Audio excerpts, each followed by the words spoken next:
Welcome back to my new blog. Good morning সবাইকে। আমি আজকে আছি পিসির বাড়িতে। কী করছি কি না করছি পুরো দেখার জন্য পুরো ব্লগটা দেখতে থাকো সবাই।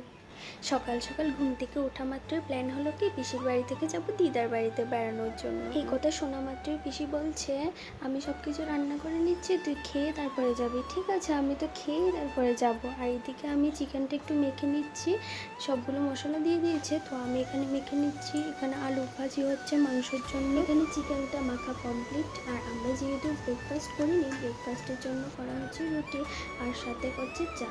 চা যেহেতু আমি খাই না, পিসি ওরা সবাই চা খাবে। আর পিসি বলছিল একটু চা খেয়ে নে, চাটা খুব টেস্ট হয়েছে। আমি বলছি না, আমি খাবোই না, চাটা খেলে আমার সারাটা দিন আজকে কেমন লাগবে, গ্যাস হয়ে যাবে। এই জন্য আমি রুটি আর সবজিই খেয়েছি। আর এদিকে সবার ব্রেকফাস্ট কমপ্লিট। আর তারপরে আবার চিকেনটা ওইদিকে হয়ে যাচ্ছে, চিকেনটাও প্রায় কমপ্লিট। এখন নামিয়ে নেব, কষানো হয়ে গেছে, এখন নামিয়ে নেব। তারপর পোলাওটা বসিয়ে দেবো। পোলাওটা বসানোর জন্য আগে সব কিছু দিয়ে দিয়েছে, তারপর মেখে আমিও ওই কী বলে কাজু কিশমিশ ওগুলো আমি উপর দিয়ে দিয়েছি, একটু স্টাইল করলাম আর কি। তারপরে দেখো চিকেনটাও রেডি। তারপর এখানে কড়ার মধ্যে তেল ঘি ওগুলো দিয়ে তারপরে চালটাকে ভেজে নিচ্ছে। চালটাকে ভালোভাবে ভেজে নিয়ে তারপরে রাইস কুকারের মধ্যে দিয়ে দেবে। কারণ কি, রাইস কুকারের মধ্যে দিলে একটু তাড়াতাড়ি হয়ে যাবে। এমনিতে পোলাও হতে বেশিক্ষণ সময় লাগে না, ওর জন্য গরম জল বসিয়ে দিয়েছে। গরম জল একদিকে হচ্ছে, ভাজাও হচ্ছে একদিকে। তারপরে এখন রাইস কুকারে বসিয়ে দেবে, বসিয়ে তারপর ঢাকা দিয়ে জল দিয়ে গরম জলটা দিয়ে তারপর ঢাকা দিয়ে বসিয়ে দেবে। পোলাওটা দিকে হয়ে গেলে তারপরে আর বাকি থাকবে ডিমটা করা। ডিম মাছ ভাজি করবে, তো ডিমটা করার জন্য ডিমটাও ভেজে নিয়েছিল। তারপরে এখন আর কি এই দেখো এখানে বসিয়ে দিয়েছে।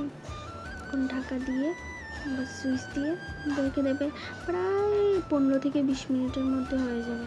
এখানে ডিমগুলো ভেজে নিচ্ছে, তারপরে পেঁয়াজগুলো ভাজবে, মশলা দেবে, হয়ে গেছে শর্টকাট। খেতেও খুব টেস্ট হয়েছিল, যেমন ডিম তারপর মাংস তারপর পোলাওটাও খুব টেস্ট হয়েছে। দেখবে পোলাওটা দেখলেই বুঝে যাবে যে খুবই স্বাদ হয়েছে। আমিও একটু একটু হেল্প করে দিচ্ছি, কারণ আমিও একটু একটু হেল্প না করলে তো তাড়াতাড়ি হবে না, আমিও যেতে পারবো না তাড়াতাড়ি, ওই জন্য আমিও একটু একটু হেল্প করে দিচ্ছি।